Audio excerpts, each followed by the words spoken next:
La inflación es el tema de estas horas. Con desmentidas por parte del gobierno, la propia portavoz Gabriela Cerruti habló de que no hay chances de una hiperinflación. Por lo menos los números que analiza el gobierno no estarían desembocando en un escenario de ese tipo que supo vivir la Argentina hace varias décadas atrás. Esto decía Gabriela Cerruti. Y no hay ningún riesgo de hiperinflación. Muchas gracias, Estela. Muy bien, no. Inflación, sí. Hiperinflación, no. Índices que en el mes a mes están dando en la interanual por arriba del 60%. Está Lara Calvo con nosotros, nos va a ayudar a pensar, bueno, qué puede ocurrir en estos días, si habrá algún anuncio por parte del gobierno. Lara, ¿cómo estás? Buenas tardes. Hola chicos, ¿cómo están? Qué lindo equipo. Muchas gracias, Lara, y gracias por tu tiempo. En primer lugar, las estimaciones privadas hablan de una inflación cercana al 6%, y si nos dejamos llevar por lo que se determinó en el índice de la ciudad, también cercano a ese número, ¿no? Así es, espero una inflación de 6% para marzo, altísima. Solo 2 veces en la historia pasó desde que tenemos este nuevo indicador, que fue en 2018 cuando habíamos tenido esa devaluación tan fuerte. También algunos dan 5,5, pero probablemente es que el piso sea de 6%. Esto significa una inflación por encima del 14% en el primer trimestre, y en alimentos una inflación de 18%. El otro día hacíamos un cálculo. Esto significa, por ejemplo, para bajarlo a tierra, si una persona gana 75.000 pesos, perdió 13.500 pesos para comprar alimentos por esta inflación de 18% en el primer trimestre. Y como bien decías, Edu, también el REM, que es el relevamiento de expectativas de mercado, lo publica el Banco Central. Son las 50 consultoras más importantes que van haciendo proyecciones a futuro, elevaron por 7ª vez sus proyecciones y esperan como mínimo un 60% de inflación para 2022. Lara, solo basta recordar cuál era la previsión del gobierno, es decir, el presupuesto que había presentado hacia fines del año pasado, que estimaba una inflación para todo 2022 del 32%, ¿era, no? Así es. La que cerró con el Fondo Monetario, que es la más actualizada, como techo tenía 48% de inflación, lo que ya desde el principio parecía muy difícil de lograr, porque el año pasado tuvimos 51% de inflación, con muchísimas variables congeladas, el dólar congelado, las tarifas congeladas, y este año había que empezar a descongelar muchas de esas variables. Entonces estaba claro, sumado a la emisión monetaria que hubo en el último trimestre del año pasado, que este año la inflación iba a ser mayor sí o sí que ese 51% que tuvimos en 2021. Quiero preguntarle a Lara qué es la hiperinflación y cómo se llega o en cuánto tiempo se llega después de tener inflación en un país durante tantos años. Bueno, ahí hay 2 respuestas. La teoría dice que ahora la Argentina está en un régimen de alta inflación, con precios corriendo al 60%, y una hiper es más o menos cuando tenés 100% de inflación. Pero la verdad es que en la práctica las hiperinflaciones se dan por un fenómeno de demanda. ¿Qué quiere decir esto en términos prácticos?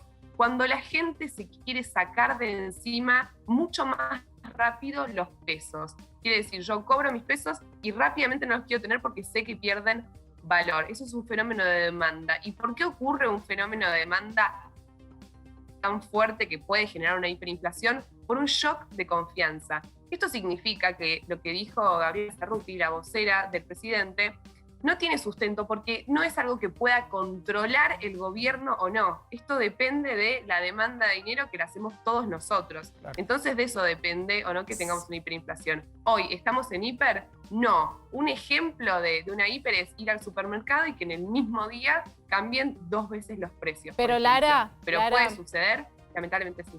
Sí, perdón, pero vos decís, no depende del gobierno, depende de la gente, que es la que no confía y que por miedo va y se saca los pesos de encima, pero en realidad la base igual del problema depende del gobierno, y por eso uno termina actuando de esta manera. Obvio, totalmente de acuerdo, sí.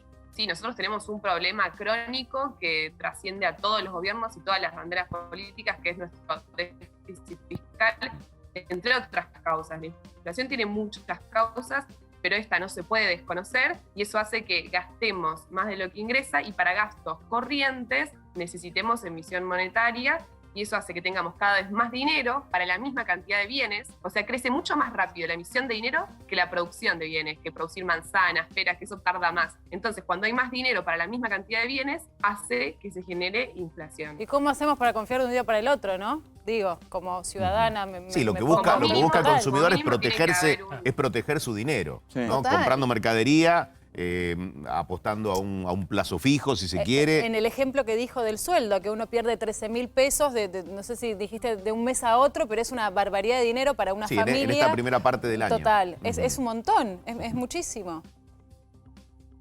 Obvio, otro ejemplo para entender qué es 60% de inflación. Bueno, por ejemplo, una persona que arrancó 2022 ganando 100.000 pesos va a terminar en diciembre ganando 40.000. Y no se va a dar cuenta, nadie se lo va a avisar. En la cifra Claro. va a seguir viendo 100.000. Mm. Pero obviamente le robaron del bolsillo esos 60.000 Sí, pesos. Yo te digo, uno se da cuenta, no hace falta ser economista ni mucho menos, cuando vamos al supermercado. Cuando vas al súper y ves que la gente lleva de la mitad del carrito para abajo, Claro. ahí te estás dando cuenta y nos pasa a todos, porque no hay que para uno, sí, para todos. Cuando vos vas y vas a agarrar algo y decís, ¿cómo puede estar esto? Si la semana pasada estaba 5, no puede estar 9. Y así nos pasa con todo. La Sí. verdad es que, nos pasa a todos. Le pasa en el barrio. Y cuando haces la compra en una verdulería donde, digamos, en una casa se compra habitualmente lo mismo, ¿no? Entonces vos Ahora te das cuenta que los 1.000 pesos se transforman en 1.300 Sí. y después en 1.500 y así sucesivamente. Ahora, ¿qué información existe hoy por hoy en el gobierno? Porque hasta el momento tenemos cruces nada más, ¿no? Roberto Feletti que dice esto se va a poner feo, describiéndonos la situación que nosotros vemos. Y el ministro Guzmán, que desde Brasil dice que la prioridad es el combate a la inflación. El tema es la herramienta que tiene en sus manos el gobierno para combatirlo. ¿Hay un plan, Lara? Bueno, eso es lo que decía Priscila con mucha razón. ¿Cómo hacemos para confiar? Para confiar es fundamental que a la gente le digas, este va a ser mi plan para atacar la inflación. Actualmente no hay un plan económico, se intentó votar previo al acuerdo con el fondo, no se logró votar en el Congreso, así que el gobierno no tiene un plan, simplemente lo está atacando a través de estas diversas canastas de consumo. Desde esta semana empieza a funcionar una en comercios de cercanía.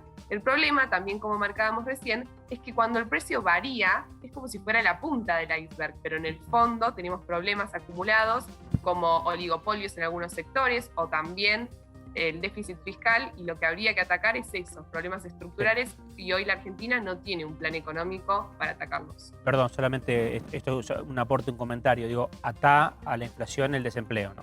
Sí. Atá a la inflación el desempleo y a la informalidad. Sí. Y esto es un combo también. Pero la inflación es tremendo. Recién planteaba que a principio de año yo con mi sueldo puedo comprar 10 peras y a fin de año puedo comprar 4. O sea, Sí, Con suerte, sí, ¿eh? trasladado a un Porque tú- producto. yo en suerte. mi sueldo veo el mismo numerito, pero con compraba suerte. 10 peras, ahora compro Tu 4. sueldo no se adapta. Bueno, pasa también en momentos, está bien que son momentos especiales, pero el momento de la Semana Santa, el que se viene la semana próxima, Edu, es un momento en el cual vamos a ver y vemos precios que aumentan. Aumentan precios de huevo de Pascua, aumenta precio de rosca y de los pescados. ¿sí? Tiene que ver, seguramente Lara me lo va a decir, con la mayor demanda. Cuando hay mayor demanda, bueno, puede darse un incremento de precio. Pero mira los números de este informe de Focus Market de 540 pesos el kilo de filete de merluza a 899, un incremento del 66% en un producto que es de los que más. Cuando uno consume pescado, Sí, más consumido estacionalmente, ¿no? uno va a la merluza. Tal vez canicama no es tanto ni tampoco de la época, pero también hay un incremento del 47%. El calamar, un 56% de incremento con respecto al año anterior, de 570 a 890. Y la milanesa de pescado, que también sube un 54%. Sí, y la dispersión, Lara, la dispersión de precios que Sí. hay, donde vos para hacer una compra inteligente o ser cuidadoso necesitas una hora de tiempo por día, Sí. ¿no? Porque tenés que ir a varias bocas para comprar la oferta en una y el mejor precio sugerido o cuidado en otra.